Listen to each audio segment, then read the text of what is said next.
Hello students, good morning. So as we know that there are two types of winding up by court or tribunal, and another option is winding up by members and creditors of a company. So उसको हम voluntarily winding up बोलेंगे. First था उसको हम compulsory winding up बोलेंगे, जिसको हमने पूरा स्टडी कर लिया है कि compulsory winding up by court और ट्रिब्यूनल, तो उसमें कौन कौन से सर्कमस्टांसेस होती है जिस पे बेसिस पे कंपलसरी वाइंडिंग अप पॉसिबल हो सकता है. एंड नेक्स्ट जो हमारा टाइप था वो था वॉलेंटरीली वाइंडिंग अप. तो वॉलेंटरीली वाइंडिंग अप मतलब क्या होगा कि यहाँ पे कंपनी के जो मेंबर होंगे, मेंबर में कौन इंक्लूडेड होता है, शेयर होल्डर्स, क्रेडिटर्स, डेटर्स. तो जो कंपनी के मेंबर है वो डिसाइड करते हैं, वो वॉलेंटरीली डिसाइड करते हैं to wound up the company. तो कंपनी को वाइंडिंग अप लिक्विडेट करने के लिए वो खुद डिसाइड करते हैं. इसके लिए उनको स्पेशल रिजोल्यूशन पास ऑन करना होगा. स्पेशल रिजोल्यूशन क्या है वो ऑलरेडी हमें पता है. तो कंपनी के मेंबर भी डिसाइड कर सकते हैं. और वॉलेंटरीली वाइंडिंग अप में भी दो ऑप्शन थे, दो सब टाइप थे उसके. फर्स्ट था voluntarily winding up by the member of the company, तो उसमें शेयर होल्डर इंक्लूड हो गए. And voluntarily winding up by the creditors of the company. तो क्रेडिटर्स एंड ये मेंबर्स, तो दोनों में डिफरेंस क्या होगा वो आगे सेशन में हम डिस्कस करेंगे. फर्स्ट वॉलेंटरीली वाइंडिंग अप की डेफिनेशन एक बार देख लेते हैं. The company and the creditor और कंट्रीब्यूटरीज विदाउट गोइंग टू ट्रिब्यूनल. तो क्रेडिटर्स और कंट्रीब्यूटरीज मतलब जो बिजनेस में कंट्रीब्यूट कर रहे हैं, जिन्होंने पैसे लगाए हैं बिजनेस में, तो उसको हम कंट्रीब्यूटरी नेम दे रहे. तो क्रेडिटर्स और कंट्रीब्यूटरी जो है कंपनी के, विदाउट गोइंग टू ट्रिब्यूनल, कोई एनसीएलटी होता है तो विदाउट कोई ट्रिब्यूनल के पास जाए बिना में decide for winding up of a company, तो वो खुद वाइंडिंग अप के लिए डिसीजन ले सकते हैं. In voluntarily winding up the company and its creditors, company and its member mutually decide on each others rights. तो कंपनी और उसके मेंबर या फिर कंपनी एंड क्रेडिटर्स इस पे डिसीजन ले सकते हैं. मीनिंग है voluntarily winding up means winding up at the insistence of members of the company without any interference of the court. तो कोर्ट के कोई इंटरफेरेंस यहाँ पे नहीं होता, बिकॉज हम कोर्ट के थ्रू ये प्रोसीजर नहीं कर रहे. हम यहाँ पे स्पेशल रिजोल्यूशन से ये डिसाइड कर रहे हैं कि कंपनी को वाउंड अप करना है. अब ये वॉलेंटरीली वाइंडिंग अप के भी बेसिस होते हैं कि कौन कौन से सिचुएशन में वॉलेंटरीली वाइंडिंग अप पॉसिबल हो सकता है.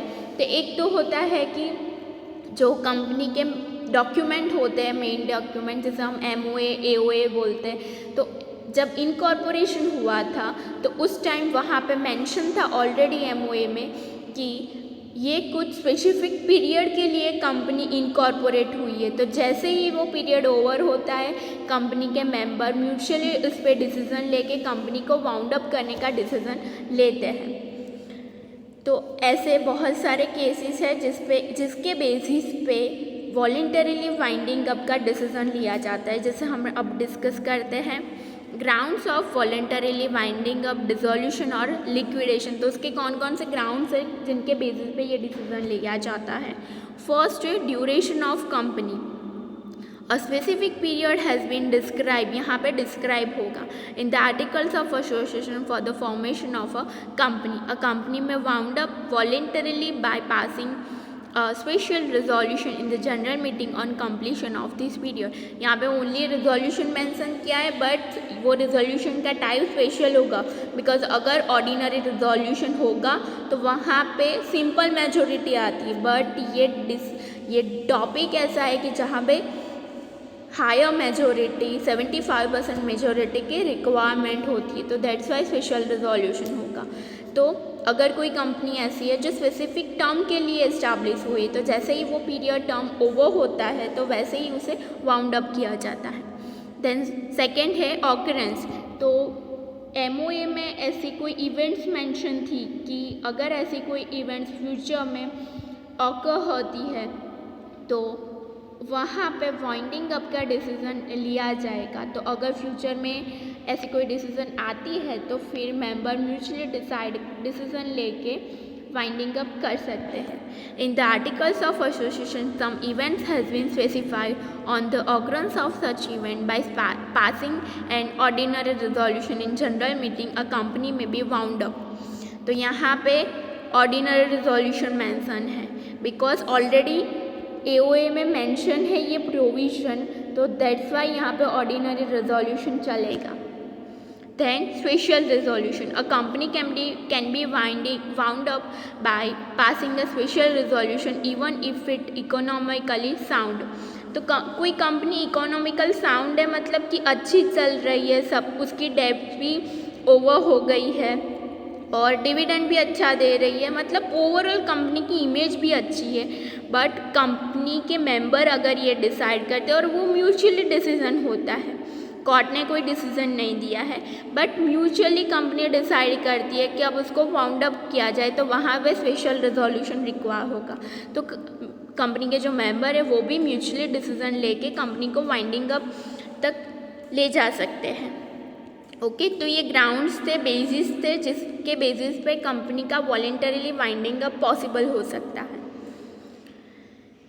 देन जैसे हमें पता है कि वॉलेंटरीली वाइंडिंग अप में भी दो सब टाइप थे, वॉलेंटरीली वाइंडिंग अप और dissolution by members and voluntarily winding up और डिसोल्यूशन बाय दूसरा क्रेडिटर्स था। तो फर्स्ट हम अभी क्या स्टडी करेंगे, voluntarily winding up dissolution by members पहले स्टडी करेंगे और उसके बाद क्रेडिटर्स। तो पहले डिफरेंस देख लेते हैं कि दोनों में डिफरेंस क्या होगा। तो voluntarily winding up by members कब ये डिसीजन लेते हैं, तो जब कंपनी साउंड है, इकोनॉमिकल कंडीशन उसकी अच्छी है, वो इजीली जो डेब्ट्स है वो इजीली पे कर सकती है, वो एबल है वो डेब्ट्स पे करने के लिए, तो उस टाइम, और कंपनी यहाँ पे सॉल्वेंट है, इंसॉल्वेंट नहीं है, तो उस सिचुएशन में voluntarily winding up by members होगा।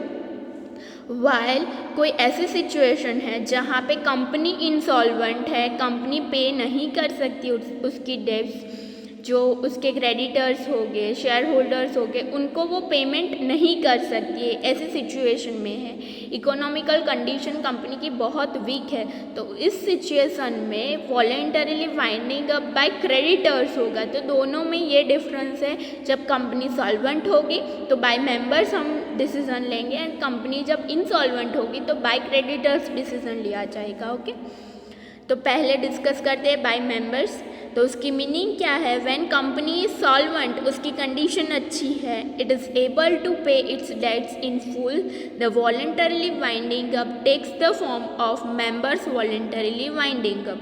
For this purpose declaration of solvency shall be made by directors capable of paying debts. तो ये डिसीजन के लिए क्या रिक्वायरमेंट क्या है कि डायरेक्टर्स को ये प्रेजेंट करना होगा, declaration of solvency shall be made by directors.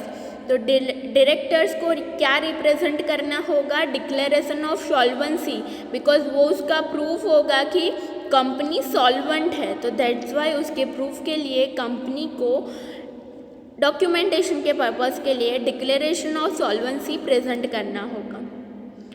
Then voluntarily winding up by members की प्रोसीजर पूरी दी गई है, उसमें बहुत सारे स्टेप्स हैं जिसको हम डिस्कस करेंगे, जिसमें फर्स्ट स्टेप है डिक्लेरेशन ऑफ वाइंडिंग अप, जो हमने पहले डिस्कस किया कि ये डिसीज़न लेने के लिए, म्यूचुअल डिसीज़न लेने के लिए, डॉक्यूमेंटेशन के पर्पस के लिए डायरेक्टर्स को ये रिप्रेजेंट करना होता है कि जो कंपनी है वो सॉल्वेंट है। When a proposal of winding up is put forth by members, तो जब मेंबर्स ऐसा पॉइंट रखते हैं, directors have to make declaration of solvency and it is to be registered with the registrar। तो directors को ये prepare करना होता और रजिस्ट्रार, जो कंपनी का रजिस्ट्रार होगा, उनके साथ ये रजिस्टर करवाना होता है। majority of directors have to make an affidavit for solvency। तो जो डायरेक्टर्स हो गए कंपनी के, तो उसमें से majority directors have to make affidavit of solvency. तो इसकी एफिडेविट प्रिपेयर करनी होगी। The declaration of solvency not made in accordance with the law will make all proceeding null and void. तो जो डिक्लेरेशन ऑफ सॉल्वेंसी प्रिपेयर किया गया है तो वो लॉफुली होना चाहिए, लॉ के प्रोविज़न है उस अकॉर्डेंस ही होना चाहिए। और अगर ऐसा कुछ नहीं होता है तो वो सारी प्रोसीजर नल और वॉइड मानी जाएगी, मतलब कि उसको वैलिड नहीं माना जाएगा। आपने पूरी प्रोसीजर की है बट जो लॉफुली स्टेप्स थे वो नहीं लिए हैं, तो वो सारी पूरी प्रोसीजर नल मानी जाएगी। Then resolution, Directors of the company calls a general meeting to pass a resolution for winding up of a company। तो इसके लिए पहले जनरल मीटिंग अरेंज की जाएगी और उस जनरल मीटिंग में इस टॉपिक के रिगार्डिंग रिजोल्यूशन पास करना होगा। अगर रिजोल्यूशन पास होता है तो फिर यह डिसीजन अप्रूव होता है। Then third step is announcement of resolution, where a company has passed a resolution for voluntarily winding up, it shall within 14 days of the passing of resolution give a notice of the resolution by advertisement in the official gazette and also in newspaper which is in circulation in the district where the registered office of the company is situated। तो जैसे ही general meeting में ये resolution pass होता है तो उसके 14 days में company को ये जो उस कंपनी की जो रजिस्टर्ड ऑफिस होगी, जो जहाँ पे भी सिचुएटेड होगी, तो उस डिस्ट्रिक्ट में जो भी न्यूज़पेपर होगा तो वहाँ पे उसको न्यूज़ देनी होगी, वहाँ पे एडवर्टाइजमेंट देनी होगी। उस डिस्ट्रिक्ट में जो भी न्यूज़पेपर होगा और जो भी वहाँ की लैंग्वेज होगी तो उस न्यूज़पेपर में एडवर्टाइजमेंट देनी होगी और advertisement in the official gazette also. तो ये अनाउंसमेंट करनी होती है जैसे ही रिजोल्यूशन पास होता हो उसके स्पेसिफिक टाइम पीरियड में ये अनाउंसमेंट करनी होती है, मतलब कि एडवर्टाइजमेंट करनी होती है। ओके, सो आगे के ये जो पॉइंट्स है हम नेक्स्ट सेशन में डिस्कस करेंगे about voluntarily winding up by members. उसकी ये जो पूरी प्रोसीजर है उसके आगे के स्टेप्स हम नेक्स्ट सेशन में डिस्कस करेंगे। अब तक हमने डिक्लेरेशन ऑफ सॉल्वेंसी देखा, रिजोल्यूशन देखा एंड अनाउंसमेंट ऑफ रिजोल्यूशन, ये डॉक्यूमेंट प्रिपेयर किया, देन मीटिंग अरेंज की, मीटिंग में रिजोल्यूशन उसके रिगार्डिंग पास किया और उस जो पास हुआ था रिजोल्यूशन उसकी एडवर्टाइजमेंट की। ओके।